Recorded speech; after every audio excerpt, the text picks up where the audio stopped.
Alhamdulillahirrahmanirrahim wa binastain ala umurnya wadin. Wassalatu wassalamu ala asrofil anbiya'i wal mursalin wa ala sahbihi ajmain. Assalatu wassalamu ala sayyidi ya Rasulullah subhanahu wa ta'ala ini. Alhamdulillah ala nikmatil Islam wal iman wa kafa bima min iman. Ini bagi Anda sob-sob yang masih umurnya masih di bawah 60 tahun, yang sudah ngerasa stres, usahanya mau bangkrut stres, Anda terus susah ditekan sana sini oleh bank, rumah Anda mau disita, pabrik Anda mau disita, semua mau disita, segala macam-macam.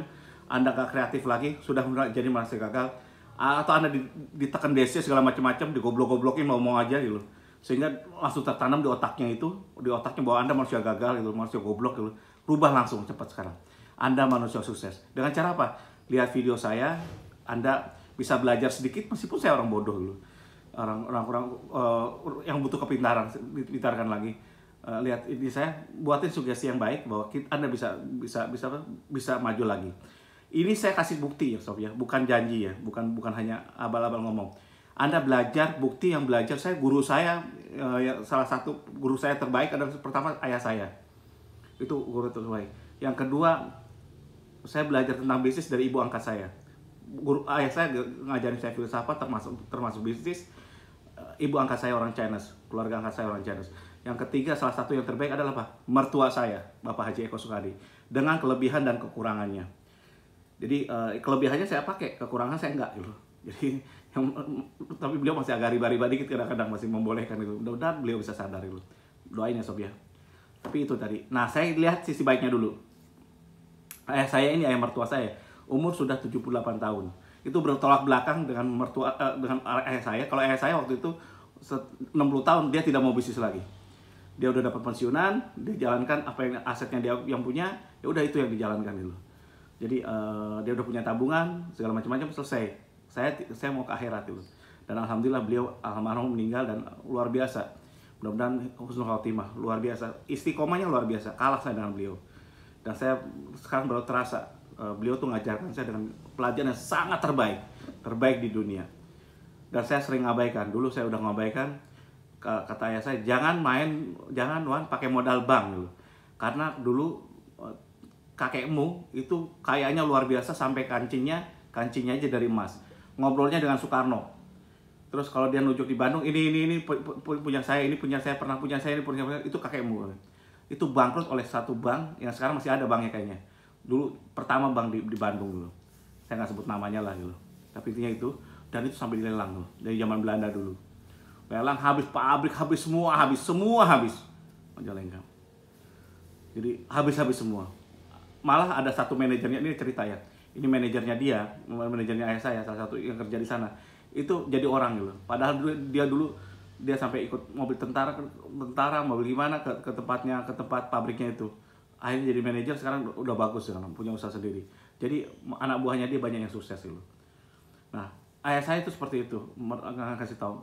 Babeh bu atau kakek mau bangkrut gara-gara bank, disita habis bank. Ya itu dia benar. Dan ada juga pelajaran dari yang tadi salah satu guru saya itulah paman saya, Om Yanto. Tapi beliau ini gagal gitu. Gagalnya apa? Usahanya terakhir bangkrut. Dan saya belajar dari kegagalannya. Om Yanto ini sama juga, hancurnya karena gagal bank juga. Dia pas pabriknya besar, dia pabrik karet, dulu mau kerjasama dengan saya.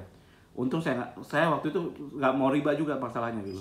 Dia sebagian kurang modal, dia butuh saya sebagai masuk modal. Saya udah masukin modal sob, saya tarik lagi. Saya tarik uangnya, saya ambil uangnya, dia buatin pabrik kompon namanya, karet. Saya bisnisin fotokopi tapi hancur sob, bisnis fotokopi saya.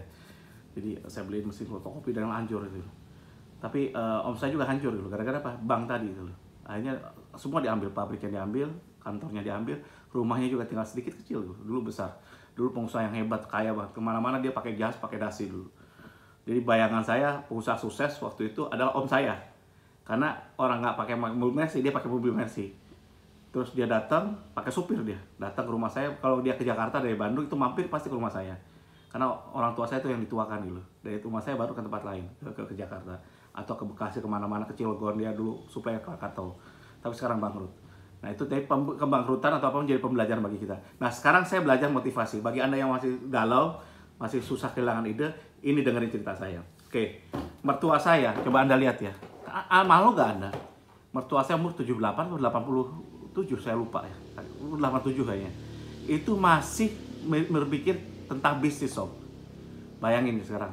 Pada saat usia senja ini, beliau kemarin pas corona itu baru menyelesaikan pembangunan kantornya dia tuh 3 lantai. Itu dirubah menjadi ini, menjadi hotel Red Door ya. Ini Red Door. Dan itu dia udah habis berapa M tuh saya nggak ngerti. Nah itu ternyata setelahnya kena corona. Itu aja beliau masih survivalnya tinggi. Terus sekarang karena corona yang nginep sedikit, beliau sekarang sampai nungguin gitu. Pengen tahu, bertanggung jawab dengan apa yang idenya. Sebelumnya itu beliau punya buat pabrik pengolahan plastik gitu.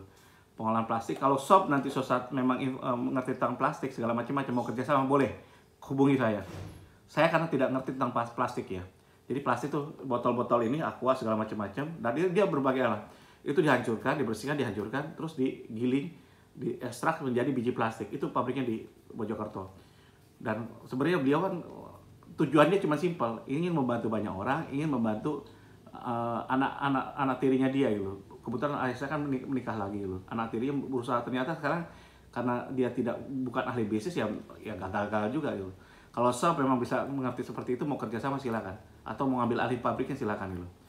Jadi monggo silakan ambil alih, kita mau jalan. Atau anda mau kerjasama silakan. Jadi kalau saya sendiri saya susah karena saya tidak di plastik, saya masih belum ini ya, belum konsen ke sana gitu. Kalau saya udah Ubernya jalan mungkin saya take over nanti. Kalau saya mau bantu silakan. Jadi belajarlah kali dia bagaimana motivasi dia memotivasi sampai umur segitu masih kreatif. Jadi gini loh, kalau anda nggak mau pikun, kalau anda nggak mau sakit-sakitan, kalau anda nggak mau ini, kalau tubuh anda nggak bisa kuat, jadikan otak anda yang kuat gitu. Kalau beliau dua-duanya komplit, olahraganya kuat, otaknya kuat gitu. Meskipun kemarin sakit dengkulnya, sekarang udah mulai sembuh lagi. Olahraganya kuat, otaknya kuat, kreatif terus loh. Beliau ini nggak pintar-pintar amat sob. Beliau nggak pintar, tapi dia kemauannya tingginya luar biasa, sehingga idenya keluar terus. Jadi saya kadang-kadang khawatir dulu, antara bersyukur dan juga saya khawatir dulu, karena dia udah umur, ada aja idenya lagi. Sekarang saya mau ngerjain ini, jadi teman-temannya dia dableknya lagi itu tidak memberikan dia istirahat gitu. Kadang-kadang ada masalah di suatu komunitas segala macam, mertua saya suruh menyelesaikan masalahnya, termasuk kemarin menyelesaikan urusan musola. Alhamdulillah beres kelar musola gitu, dan diterima masyarakat. Dia bangun seperti itu, meskipun nggak bisa dijadiin masjid ya tadinya, tapi bangun mau jadi masjid dulu, nggak apa-apa, yang penting bisa dipakai dulu. Dan itu selesai, sampai pengadilan, sampai macam-macam, sampai HAM segala macam selesai alhamdulillah. Nah itu perjuangan, termasuk terakhir ya. Kapan hari kalau sob lihat ya, mertua saya tuh mentok stuck gitu. Kalau di perusahaan terus stuck. Dia tadinya mau buat ruko yang sekarang jadi level 21 mall ya. Ruko gagal, udah gitu dia ruginya, wah kalau dihitung rugi itu banyak, itu puluhan miliar tuh ruginya. Hancur-hancuran dulu. Dia terus disewakan satu orang ini Canas Medan ya. Orang ini ternyata apa? Nggak amanah gitu. Perjanjiannya gelibet gitu. Akhirnya apa? Udah nggak bayar berapa tahun, disuruh keluar, diusir nggak bisa karena ada perjanjian yang mengikat lainnya, saling mengikat gitu. Bahwa dia mau keluar ketika uang pembangunannya diserahin. Anggaplah uang pembangunan 1 miliar, tapi dia utangnya 5 miliar dengan dia berapa tahun nggak bayar gitu. Jadi sekalian 1 miliar baru 5 miliar dikasih, kan otaknya di mana gitu, susah. Tapi itu nggak bisa gitu dijalankan gitu. Dia alasannya melindungi seperti itu. Jadi hati-hati ya, perjanjian juga luar biasa susahnya gitu. Akhirnya apa? Tapi kemarin alhamdulillah selesai semua. Sekarang dia cari investor, sahamnya lebih kecil nggak apa-apa, mungkin 20% berapa persen, dijual ke investor yang bangun. Sekarang jadi level 21 mall. Salah satu mall terbaik kalau di Denpasar, itu yang paling ramai, meskipun nggak terlalu besar tapi luar biasa ramainya. Karena strategis pakainya luas gitu. Nah itu beliau salah satunya. Dan beliau santai-santai aja, kalau dia nggak mampu ya itu dia. Saking nggak pernah nyerah gitu. Nah kalau sob masih mau nyerah gara-gara kayak gini, gara-gara kalau anda digoblok-goblok dia sih jangan mau denger ya. Saya kemarin udah buat video, keluarin aja, karena kalau anda dengerin, anda baca chatnya, anda khawatir loh. Khawatir itu pintu masuk setan. Galau itu pintu masuk setan. Terlalu greedy, terlalu laku pintu masuk setan. Gak usah, tutup sekali pintunya. Udah gitu supaya anda tidak masuk ke alam bawah sadar anda bahwa anda orang gagal, orang goblok. Kalau anda digoblok-goblokin, lama-lama goblok juga gitu. Jadi kalau ada orang yang goblok-goblokin anda, siapapun termasuk istri kita atau siapa, jangan mau. Emang gua goblok gitu, enak aja lu goblok-goblokin dulu.